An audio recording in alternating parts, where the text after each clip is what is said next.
And what kind of warhead would the missile have? It was a standard warhead for this missile, a half-megaton thermonuclear warhead. Because this missile is the only nuclear missile.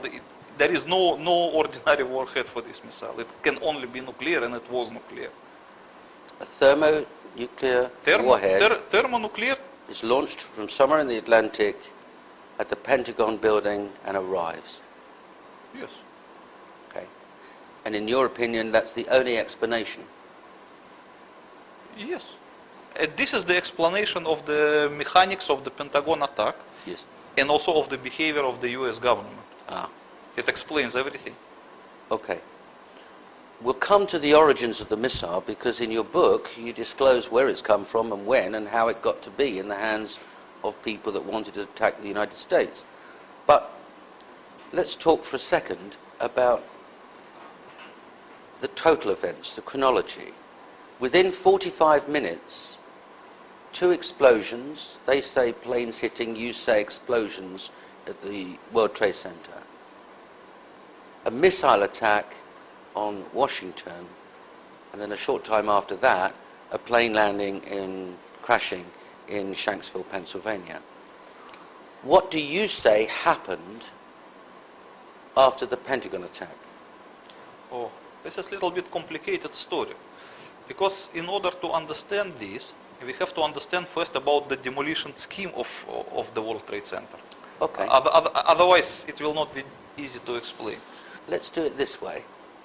You had intimate knowledge because of your job in the Russian military of specific peaceful arrangements for the World Trade Center. Yes. In the Soviet Union, there was a knowledge of inbuilt nuclear demolition idea of the World Trade Center. So, okay, let's call it nuclear demolition scheme, if it is correct, as I call it in my book. I don't know from which year the Soviet nuclear intelligence knew about it, but as myself, I knew it something like first time 1984, I guess. So in 1984, I knew already that the World Trade Center, that the Twin Towers of the World Trade Center has a demolition feature based on the nuclear device. What would be the purpose of that? As far as I understand, the story is like this. The building code of New York in the 60s, and as well as the building code of Chicago, were different from the rest of the building codes of America. And they did not allow the constructor to build any skyscraper unless the constructor can provide in advance some demolition idea, meaning how he is going to demolish that building in the future. So the Department of Building of New York would never issue permission to build the incredibly strong World Trade Center Twin Towers unless the people who propose the construction would propose also the demolition scheme. And because it is absolutely impossible to demolish such a strong and rigid structures as the Twin Towers, especially back in the 60s, it was really a big problem for the constructor. So they don't know how to demolish it. They know how to build it, but they don't know how to demolish it. So at this time, they hired one famous company, Nuclear Demolition Inc. Nuclear Demolition Inc. Controlled Demolition Inc., which actually deserves to be renamed, I guess. Maybe a Freudian slip. Yes. Yes. So they hired the most famous demolition company, the Controlled Demolition Inc., based in America, to figure out some demolition scheme for the would-be World Trade Center still back in the 60s. And because at this time, the nuclear bombs, they become evil now. But in the 60s, they were still okay. It means it was acceptable to use them for civil purposes as well. And Controlled Demolition Inc. proposed the idea that if they planted an underground nuclear device under each of the tower and detonated it, it will cause the collapse of the building without actually damaging the surroundings. And this scheme was accepted by the Department of Building, so the permission to build the World Trade Center was issued. So they built the World Trade Center with this kind of thing. It was a built-in feature from the beginning. How would the Russian intelligence know about it? First of all, there was an agreement which is called Peaceful Nuclear Explosions Treaty between the Soviet Union and the United States of America. And in this agreement, they have a limitation and mutual obligations in regard to so-called peaceful nuclear explosions. So according to this agreement, each side has to inform another side of any peaceful nuclear explosions. So I guess that the Soviet nuclear intelligence was informed based on the treaty. And in any case, it was not a secret. I remember that it was published in some newspapers even. I remember there was a discussion in some American newspapers in regarding to the nuclear demolition scheme of World Trade Center I think in the beginning of 80s. They just forgot it now, but before it was publicly available. And the Sears Tower in Chicago? Yes, the Sears Tower in Chicago has the same kind of feature. Also designed by the Controlled Demolition Inc. Okay.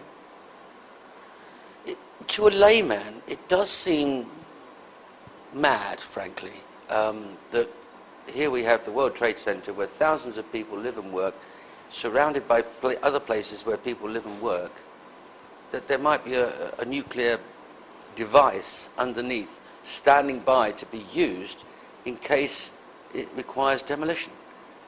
That does seem to the layman quite mad. Would it be a safe thing to do? Look, it does not only look mad for the layman, it also looks mad for the Soviet nuclear intelligence.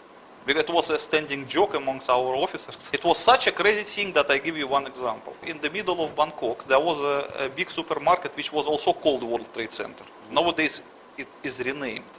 They don't want people to remember the words. But back in the 90s, it was still a World Trade Center. So there was a funny story. I visited Bangkok in 1992, while still in the military, with one of my colleagues from the same service.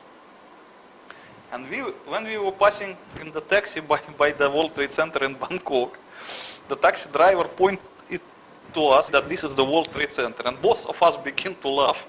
So I asked my colleague why you are laughing, and he said, I'm just figuring out how many kiloton of the nuclear explosion would I need to demolish the one. I mean, it was really like crazy. But there must have So been it's really a mad idea. But it was, otherwise they cannot get the permission to build it. But there must have been a reason for peaceful nuclear demolition treaty to be agreed between the Russians and the Americans. The Russians must have had similar arrangements for peaceful use of nuclear First of technology. all, this is what you call a nuclear demolition, peaceful nuclear demolition treaty. It's a peaceful nuclear explosions treaty. It has nothing to do with the demolition. So peaceful nuclear explosions in the Soviet Union, they were never used for demolishing of anything. They were primarily used for making lakes, artificial lakes, canals, tunnels, and gas holders. Because it's a perfect thing to make a gas holder, for example. When you detonate a nuclear explosion deep underground, it will create a cavity with the hermetic walls, which is represented by volcanic glass. And it is a perfect thing to keep gas under pressure. Yes. So like, for example, in the Soviet Union, the most of the peaceful usage of the nuclear explosion was to create a gas holders. But Americans, they decided to use it for demolition. And not tell the public. Of course not. But even though they did not tell it public, it was publicly available, because I remember there was a scandal in the beginning of 80s. Because some guy who worked at the World Trade Center, he accidentally discovered a blueprint of the nuclear demolition scheme in the library, and he complained to some newspaper. It was a really scandal. I remember it.